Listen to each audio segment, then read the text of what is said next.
ولا يستفزنك الذين لا يوقنون. لا تفزع إن قيل وقيل، لا تفزع من تهديد أو وعيد، لا تفزع من إرجاف المرجفين وشائعات المبطلين، لا تفزع وإن رأيت الباطل قد انتفش والحق قد حوصر واضمحل، فصولة الباطل ساعة وصولة الحق إلى قيام الساعة. ولا بد من غربلة للصفوف بالبلايا والرزايا والفتن والمحن. ألف لام ميم. أحسب الناس أن يتركوا أن يقولوا آمنا وهم لا يفتنون ولقد فتنا الذين من قبلهم فلا يعلمن الله الذين صدقوا ولا يعلمن الكاذبين. فيا عباد الله تأملوا هذا جيدا واثبتوا على دينكم ومبادئكم وقيمكم التي أمركم الله عز وجل أن تثبتوا عليها، التي يحبها ويرضاها، لأنه لا بد من غربلة. والفتن غربال للرجال، والشدائد تكشف حقائق الناس. إن الساعة تكشف لك الزمن والوقت، والزمن والوقت يكشف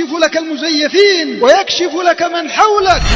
كم من الناس عند الابتلاء يسقط، عند الابتلاء يتلون، عند الابتلاء ينافق، عند الابتلاء يغير عقيدته وفكره ووجهته ولسانه وكلامه ومبادئه وأفكاره وغير ذلك، لأنه ليس على شيء، ليس على مبدأ، لأنه يجري وراء المصالح والمنافع، لأنه يتاجر بالمبادئ والقيم، فسرعان ما ينقلب كالحرباء ويتلون له ألف وجه بعدما ضاع وجهه فلم ندر منها أي وجه نصدقه. ولكن المؤمن الصادق له وجه واحد ومبدأ واحد، لا يترك ما كان عليه إلا إن عرف أنه كان على باطل أو كان على خطأ أو على غير سداد، لا خوفا من فلان ولا طمعا في يد فلان، وإنما يرجو الله واليوم الآخر.